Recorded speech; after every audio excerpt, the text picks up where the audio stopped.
Hai, kembali lagi dengan saya Priyotomo. Di video kali ini kita akan bahas cara menginstal Ubuntu Dual Boot dengan Windows 10. Bagaimana cara menginstalnya? Ikuti ulasannya di video berikut ini. Sebelum mulai, kita akan lihat apa saja sih yang kita butuhkan.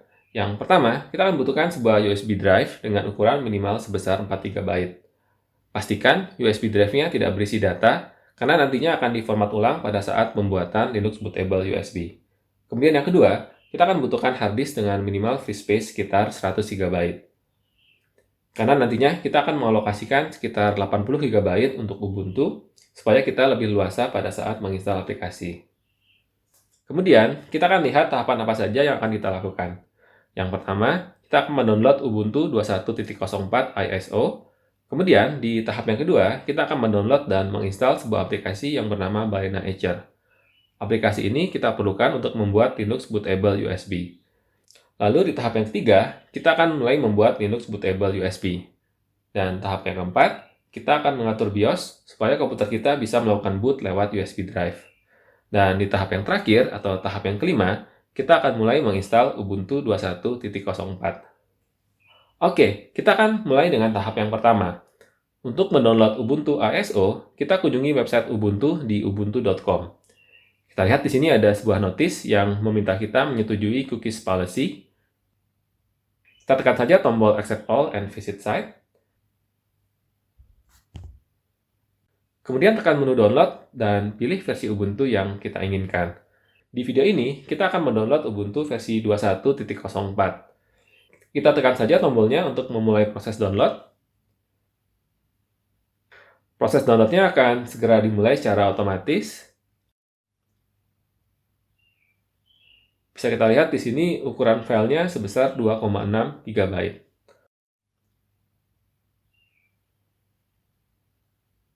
Oke, proses download Ubuntu-nya sudah selesai. Sekarang kita akan masuk ke tahap yang kedua. Kita akan mendownload dan menginstal aplikasi Balena Etcher. Kita kunjungi websitenya di balena.io/etcher.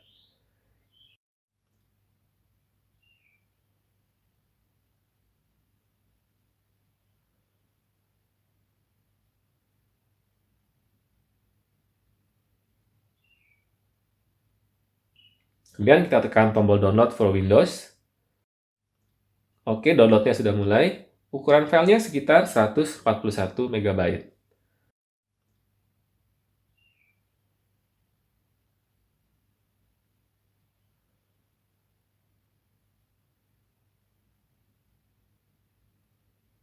Setelah downloadnya selesai, kita buka filenya untuk memulai proses instalasi.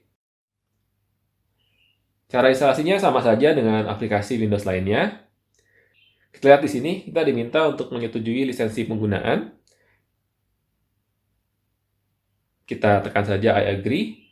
Sekarang proses instalasinya sudah dimulai.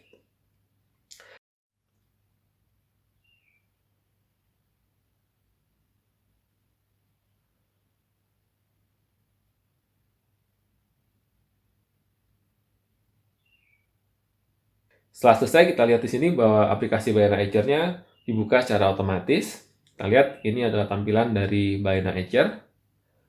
Oke, sekarang kita masuk ke tahap yang ketiga. Sebelum mulai membuat Linux Bootable USB, ada baiknya teman-teman cek terlebih dahulu USB drive yang akan digunakan. Kita buka File Explorer, kemudian tekan Disk PC pada menu di samping. Sekarang kita colokkan USB drive-nya ke komputer.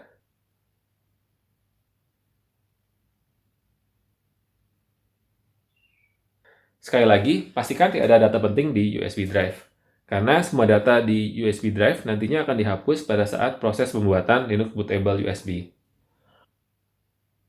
Oke, jika sudah siap, sekarang kita kembali ke Balena Etcher. Kita lihat di sini tipe USB drive kita secara otomatis sudah terdeteksi. Kita akan mulai membuat Linux Bootable USB. Pertama, tekan Flash from File.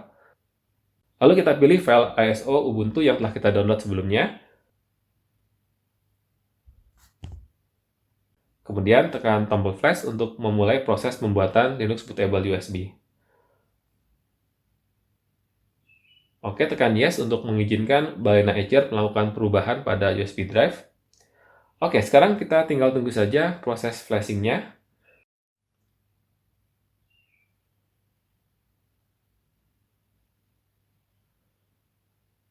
Setelah proses flashing-nya selesai, Bionature akan melakukan validasi untuk memastikan bahwa isi dari USB drive kita sudah benar.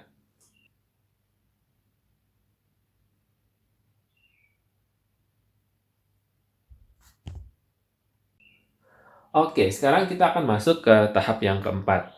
Di tahap ini, kita akan mengatur komputer kita untuk melakukan boot dengan menggunakan USB drive. Sekarang kita akan restart komputer kita dan masuk ke BIOS.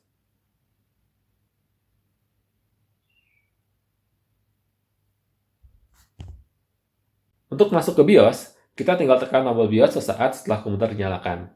Tombol BIOS untuk setiap komputer berbeda-beda, ada yang menggunakan tombol F1, ada juga yang menggunakan tombol F2, atau ada juga yang menggunakan tombol Del. Di BIOS, kemudian teman-teman tinggal cari pengaturan untuk boot order. Pastikan bahwa USB drive atau removable devices berada pada urutan pertama dalam boot order. Kalau teman-teman masih bingung bagaimana cara melakukan setting BIOS, teman-teman bisa melihat manual dari komputer atau motherboard teman-teman untuk instruksi lengkapnya.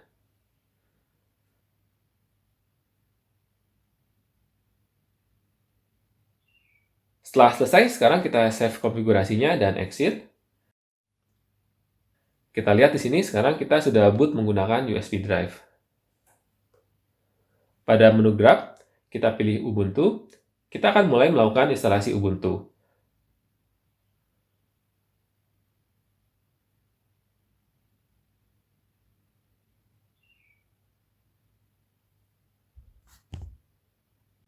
Kita mulai dengan menekan tombol install Ubuntu.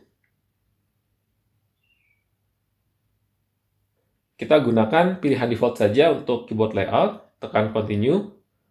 Pada bagian update and other software, jangan lupa untuk mencentang opsi install third-party software for graphic and Wi-Fi hardware and additional media format.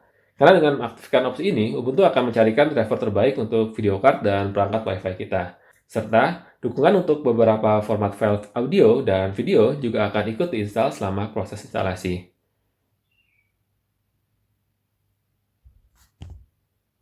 Tekan continue. Di bagian selanjutnya, kita bisa memilih tipe instalasi. Ubuntu secara otomatis akan mendeteksi keberadaan Windows 10 dan merekomendasikan untuk menginstal Ubuntu berdampingan dengan Windows 10. Bagi teman-teman yang sudah paham tentang cara membuat partisi Linux, bisa memilih opsi something else. Di sini, teman-teman bisa secara bebas menentukan partisi dan file system yang ingin digunakan. Tapi bagi teman-teman yang masih baru dengan Linux, saya sarankan memilih opsi install Ubuntu alongside Windows 10 saja. Tekan continue. Di bagian selanjutnya, teman-teman bisa menentukan alokasi harddisk untuk Ubuntu. Saya sarankan untuk mengalokasikan minimal 80 GB agar nantinya teman-teman bisa lebih luasa pada saat menginstal aplikasi. Oke, jika sudah selesai, kita tekan tombol install now. Kemudian tekan continue untuk menyetujui perubahan pada disk. Selanjutnya, kita akan diminta melakukan konfirmasi sekali lagi. Tekan continue lagi. Oke, berikutnya kita masuk ke bagian time zone. Saya pilih Jakarta karena saya tinggal di Bandung. Tekan continue. Terakhir, kita akan diminta untuk membuat user account. Kita isi nama, kemudian password. Teman-teman juga bisa mengganti username-nya jika mau. Jika tidak, langsung saja tekan continue untuk memulai proses instalasi. Proses instalasinya sendiri bisa memakan waktu sekitar 10-30 menit, tergantung pada kecepatan komputer teman-teman.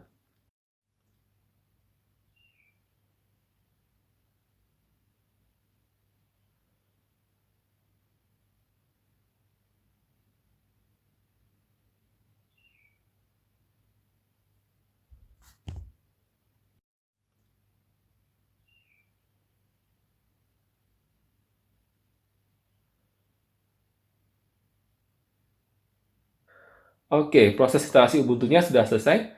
Sekarang kita tekan Restart Now.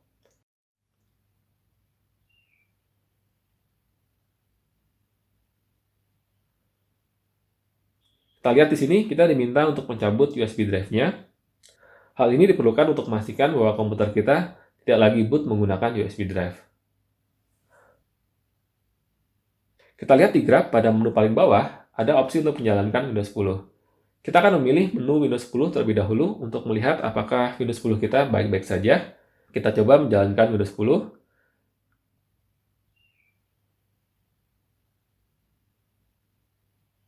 Sekarang kita login.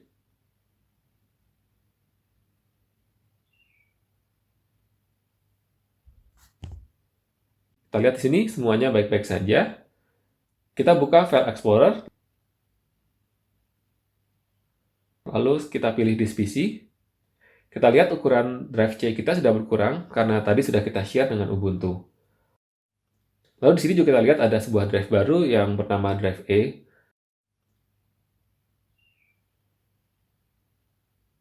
Drive ini berisi folder EFI yang dibuat Ubuntu untuk menyimpan file-file yang diperlukan oleh bootloader. Jadi drive E dan folder EFI-nya jangan kita hapus, kita biarkan saja. Sekarang kita keluar dari Windows.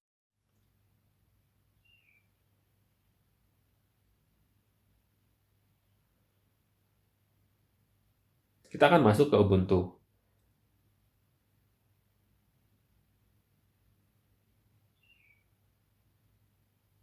Kita login ke Ubuntu terlebih dahulu.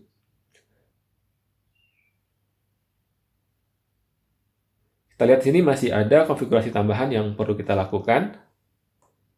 Kita skip saja untuk online account. Kemudian pada bagian Help Improve Ubuntu, teman-teman bisa memilih Yes jika ingin memberikan informasi sistem yang teman-teman gunakan, atau No jika tidak. Saya pilih No saja. Kita tekan Next. Kemudian untuk privacy, biarkan saja opsi defaultnya, tekan Next lagi.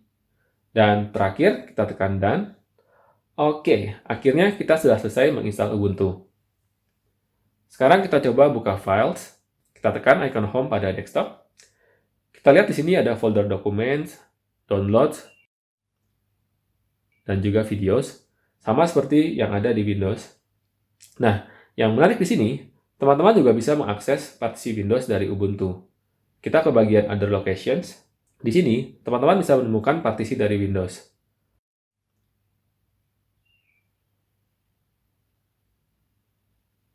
Tapi, hati-hati ketika teman-teman mengakses partisi Windows, jangan sampai menghapus file-file penting yang dibutuhkan oleh Windows. Oke, sampai di sini video kita kali ini. Semoga bisa bermanfaat. Terima kasih sudah menonton dan sampai jumpa di video-video berikutnya.